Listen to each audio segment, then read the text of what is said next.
Olá, meus amados e amadas, eu quero cumprimentar vocês com o que está escrito aqui na Epístola de Paulo aos Romanos, capítulo 1, versículo 7, última parte, que diz assim: Graça a vós e paz de Deus nosso Pai e do Senhor Jesus Cristo.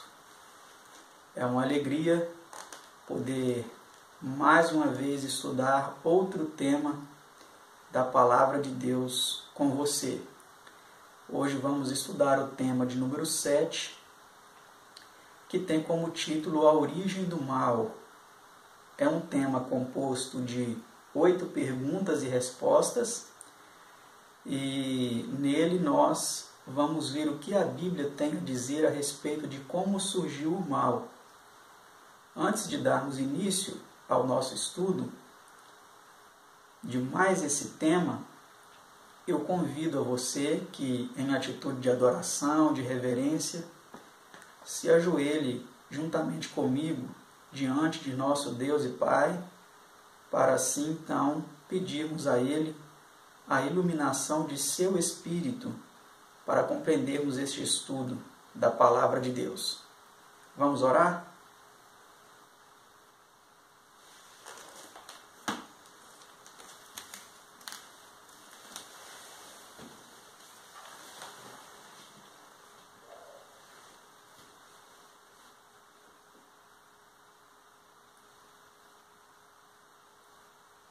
Pai bendito, Pai amado, gratos lhe somos por estarmos aqui diante da Tua presença. Por isso te adoramos em espírito e em verdade, suplicamos a iluminação de seu Espírito para compreendermos este assunto que vamos estudar. Peço que esteja com os nossos telespectadores, dando a eles compreensão, dando a eles também o desejo de pesquisar as Escrituras por si mesmos, de fazerem isso de forma individual, não só acompanhando aqui esses estudos. Trabalhe no coração e na mente deles para que eles sintam esse desejo do estudo pessoal, da dedicação individual para compreender a Tua Palavra. Esteja comigo também na exposição da mesma, concedendo a mim, Senhor, a luz do Teu Espírito, para ser guiado somente pela Tua vontade, Senhor, e pelo que está declarado em Sua Palavra. Por esses favores nós te suplicamos, em nome de Jesus. Amém, Senhor.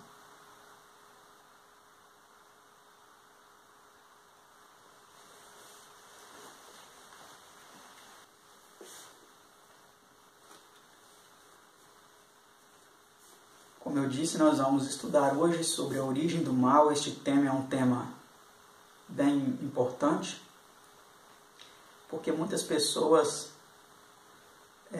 têm essa dúvida, né? Por que surgiu o mal? Por que o pecado surgiu? Por que Deus permitiu que tudo isso acontecesse? Vamos ver o que a Bíblia tem a nos dizer sobre isso. A primeira pergunta diz assim: com quem se originou o pecado? Vamos ver a resposta a essa pergunta. Veja o que diz as Sagradas Escrituras. Quem comete pecado é do diabo, porque o diabo peca desde o princípio. 1 São João 3, versículo 8. Sem a Bíblia, a questão da origem do mal permaneceria inexplicável. Então, como vemos, o mal ele se originou com o diabo. Mas ele sempre foi diabo? Ele sempre foi Satanás? Sempre foi adversário? Vamos ver ao longo desse estudo. Vamos entender esses questionamentos. Veja a pergunta de número 2. Diz assim: desde quando é o diabo assassino? Veja o que diz São João 8,44. Diz assim: vós tendes por pai ao diabo, e quereis satisfazer os desejos de vosso pai. Ele foi homicida desde o princípio e não se firmou na verdade, porque não há verdade nele. São João 8,44. Então, como podemos perceber aqui neste texto,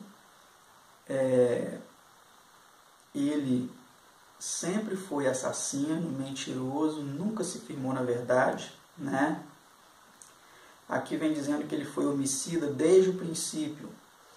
Então isso é importante nós sabermos, porque sabemos que tudo se originou com ele, né? Ele foi homicida desde o princípio, e aqui também vem a lume uma declaração que eu fiz no estudo anterior. Eu não sei se vocês se lembram, que eu disse que todos nós temos como base de filiação a Deus a criação.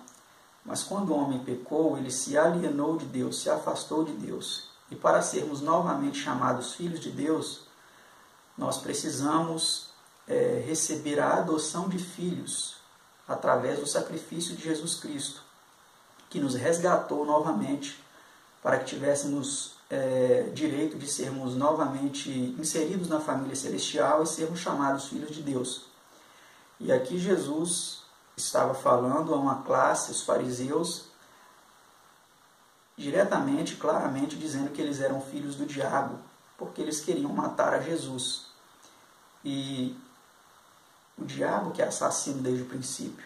Então todas as pessoas que têm ódio no seu coração, que têm o desejo de matar as pessoas, eles não são filhos de Deus. Eles são filhos do maligno, porque esse sentimento não é nascido, não é produzido no coração dos filhos de Deus. Não, ele é produzido no coração daqueles que se submetem ao diabo e se tornam assim seus filhos. Podemos dizer filhos espirituais, né, do maligno. Vamos para a pergunta 3. Qual é a relação do diabo para com a mentira? Veja o que diz a passagem de João 8,44, a última parte respondendo essa pergunta. Diz assim: quando ele profere mentira, fala do que lhe é próprio, porque é mentiroso e pai da mentira. Então, a mentira também ela teve origem com Satanás, com o diabo. Ele é o mentiroso, ele é o pai da mentira. Então, quem gosta de ficar mentindo é filho de quem? É filho de Satanás, não é mesmo? Vamos para a pergunta de número 4. Diz assim: foi Satanás criado pecador? Agora aqui vem a lume aqueles questionamentos que fizemos há pouco. Será que ele sempre foi pecador? Será que ele sempre foi adversário? Vamos ver o que a Bíblia tem a nos dizer sobre isso em Ezequiel 28, versículo 15. Diz assim: perfeito eras nos teus caminhos, desde o dia em que foste criado, até que se achou iniquidade em ti. Ezequiel 28, versículo 15. Esta declaração e a de São João 8,44, de que ele não se firmou na verdade, mostra que Satanás a princípio fora perfeito e estivera na verdade. São Pedro fala dos anjos que pecaram, segundo Pedro 2,4. E São Judas alude aos anjos que não guardaram o seu principado, Judas versículo 6. Ambas as passagens mostram que esses anjos estiveram em estado de pureza e inocência. Então nós vemos aqui que realmente o mal se originou com seres celestiais, com anjos, que eram perfeitos, mas em determinado momento abrigaram em seus corações o espírito de inveja, de dissensão, de oposição ao governo divino, e então se tornaram o que se tornaram, não é mesmo? Vamos para a pergunta 5ª, a pergunta de número 5. Que outra declaração de Cristo parece atribuir a Satanás e a seus anjos toda a responsabilidade pela origem do pecado? Veja o que diz em São Mateus 25, 41. Vamos confirmar na palavra de Deus a resposta a essa pergunta. Diz assim: então dirá também aos que estiverem à sua esquerda, apartai-vos de mim, malditos, para o fogo eterno, preparado para o diabo e seus anjos. Então nós vemos aqui que a responsabilidade pela origem do pecado ela é totalmente de Satanás e seus anjos. O fogo eterno foi preparado para eles. Mas aqueles que se submeterem ao controle das hostes das trevas, eles terão o mesmo fim que as hostes das trevas. O fogo eterno ele não foi preparado para você, nem para mim, nem para nenhum ser humano. Porque a nós foi estendida a oportunidade de resgate, de redenção, por meio de nosso Senhor Jesus Cristo e de nosso Deus e Pai. E se nós não aceitarmos esse resgate, continuarmos reféns das garras do maligno, nós teremos o mesmo fim que ele e seus anjos. Então é muito importante que nós entreguemos a nossa vida a Jesus Cristo, a cada momento de nossa vida. Não brincar com isso, não fingir que nós nos entregamos a Ele, mas de fato fazer isso diariamente, se submeter ao controle divino, para que então nós tenhamos uma vida inteiramente nas mãos de Deus. Vamos para a pergunta 6. Que levou Satanás ao pecado, rebelião e queda? Essa é a dúvida de muitas pessoas, né? Por que um ser tão puro, um ser angelical, um ser tão sublime, veio a se tornar o que se tornou? A Bíblia responde para nós essa pergunta. Vamos ver o que é dito em Isaías 14, 13 e 14. Diz assim: elevou-se o teu coração por causa da tua formosura, corrompeste a tua sabedoria por causa do teu resplendor. Ezequiel 28, 17. E lá em Isaías 14, 13, 14 também diz assim: e tu dizias no teu coração, eu subirei ao céu, acima das estrelas de Deus exaltarei o meu trono, e no monte da congregação me assentarei, da banda dos lados do norte, serei semelhante ao Altíssimo. Então nós vemos aqui os sentimentos que foram desenvolvidos por este ser angelical. Ele deu guarida em seu coração a sentimentos de superioridade, a sentimentos exacerbados de orgulho, de exaltação própria, de vaidade. Por isso que nós precisamos ficar atentos com relação ao despertamento desses sentimentos em nós. Muitas pessoas também, assim como Lúcifer, se exaltam pela sua aparência, se exaltam pela sua inteligência, pelo seu intelecto, ambicionam posições superiores. E esses pecados, eles nasceram no coração de Satanás e eles continuam sendo estimulados por ele no coração de muitas pessoas. A ambição, o desejo de supremacia, o desejo de reconhecimento pelos dotes naturais, como a beleza, como a inteligência. Precisamos estar muito atentos com relação a isso, porque essa foi a causa da degradação e da decadência de Satanás e seus anjos. Veja o que diz essa nota importante em nosso estudo. Numa palavra, orgulho e exaltação própria produziram a queda de Satanás, e para estes não há justificação ou escusa adequada. A soberba precede a ruína, e a altivez de espírito precede a queda. Provérbios 16, 18. Por isso, visto conhecermos a origem, causa, caráter e resultados do mal, não existe boa ou suficiente razão ou escusa que possa ser apresentada para o mal. Desculpá-lo equivale a justificá-lo, e desde o momento em que ser justificado deixa de ser pecado. Todo pecado é manifestação de orgulho sob alguma forma, e seus resultados constituem o oposto dos produzidos pelo amor. A experiência do pecado resultará no seu final e completo abandono e banimento para sempre por todos os seres criados, em todo o universo de Deus. Somente aqueles que tola e persistentemente se apegam ao pecado serão com ele destruídos. Os ímpios serão como se nunca tivessem sido, Obadias 16, e os justos resplandecerão como o resplendor do firmamento, e refugirão como as estrelas sempre e eternamente. Daniel 12, versículo 3. Não se levantará por 2 vezes a angústia. Naum 1, versículo 9. Ver o estudo Origem, História e Destino de Satanás, na página 504 deste livro. Então, como vimos aí, ficou claro, né?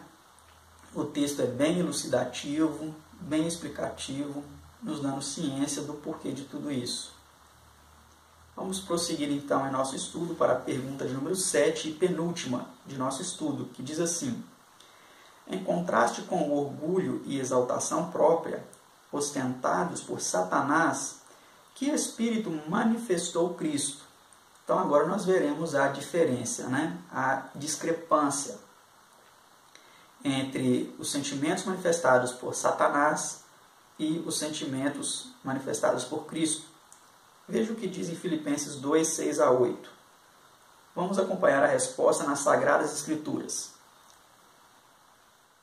Que, sendo em forma de Deus, não teve por usurpação ser igual a Deus, mas aniquilou-se a si mesmo, tomando a forma de servo, fazendo-se semelhante aos homens, e achado na forma humana, humilhou-se a si mesmo, sendo obediente até a morte, e morte de cruz. Filipenses 2, 6 a 8. Como vimos aqui, é muito claro, né, a diferença. Lúcifer se exaltou, Jesus se humilhou. Lúcifer queria subir até as mais altas nuvens para ser semelhante ao Altíssimo. Jesus, mesmo sendo semelhante ao Altíssimo, subsistindo em forma de Deus, ele não teve como usurpação ser igual a Deus, mas se humilhou, assumindo a forma de servo, e não subiu, mas desceu a este mundo, as partes mais escuras, né? Para morrer a morte mais ignominiosa, mais degradante, para nos resgatar das garras de Satanás. Então é importante, amados, amadas, nossos queridos telespectadores que agora nos acompanham, é importante que nós manifestemos o mesmo sentimento que houve em Cristo Jesus. Tenhamos humildade, não nos consideremos superiores aos outros, mas que nós tenhamos um coração humilde, disposto a servir e não ser servido, para que assim venhamos então a espelhar o caráter de nosso meigo e amado Salvador Jesus Cristo.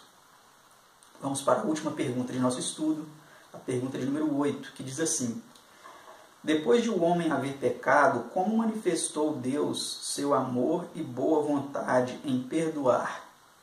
Vamos ver a resposta importante a essa pergunta lá em João 3,16, que é um texto muito conhecido, né? São João 3,16 diz assim: porque Deus amou o mundo de tal maneira que deu seu Filho unigênito, para que todo aquele que nele crê não pereça, mas tenha a vida eterna. Como é bonito sabermos disso, né? Um amor tão intenso que o Pai teve para conosco. Amou o mundo de tal maneira que deu seu único Filho para vir a este mundo, ser sacrificado em nosso favor e assim destruir todas as artimanhas do maligno. Assim mostrar verdadeiramente o caráter de amor de Deus, que amou tanto que se dispôs a entregar seu próprio Filho, e o Filho se dispôs a tal ponto de descer das cortes celestiais para vir a este mundo escuro de pecado, de degradação, manter uma vida pura, ligada ao Pai, em obediência e submissão ao Pai, para nos dar o exemplo de que também podemos ser submissos ao Pai e obedientes a Ele, e então verter seu sangue para nos resgatar, para nos comprar novamente, para participarmos da família celestial e assim vencermos as tentações, assim como Ele venceu. Este é o plano da salvação, amados. E agora nessa nota aí, em nosso estudo, diz assim: visto Deus que é amor, que tem prazer na misericórdia e que não muda, haver oferecido e concedido um período de graça para o homem quando pecou, não é senão razoável concluir que semelhante proceder foi seguido no tocante aos seres celestiais que primeiro pecaram, e somente os que persistiram no pecado e se declararam em aberta revolta e rebelião contra Deus e o governo do céu foram finalmente expulsos dali. Apocalipse 12, 7 a 9, vem contando essa história, né? A batalha que houve no céu, entre Miguel e seus anjos, que batalharam contra o dragão e seus anjos, mas chegou um momento que eles não puderam mais ficar lá. Então foi expulso, né? O grande dragão, a antiga serpente, que se chama Diabo, Satanás, o sedutor de todo mundo, foi expulso para a terra e os seus anjos. Então este foi o nosso estudo, amados. E agora, para finalizar, eu quero deixar com vocês um poema que tem aqui no nosso livro Estudos Bíblicos, chamado A Tentação. Eila, eila que vem fera bramante, rugindo ameaçante qual leão. Ai que me sinto fraco, vacilante, e ela sempre mais perto a tentação. Eila que vem qual onda volumante, furiosa ventania tempestade, monstro lendário ou raio fulminante, eila que vem e resistir quem há-de. Mas pressuroso a cruz o olhar dirijo, e em Cristo tenho pronto esconderijo. Entretanto, depois de uma demora, ele de novo, o tentador maligno, com novo estratagema, manso agora, assume assim aspecto de benigno.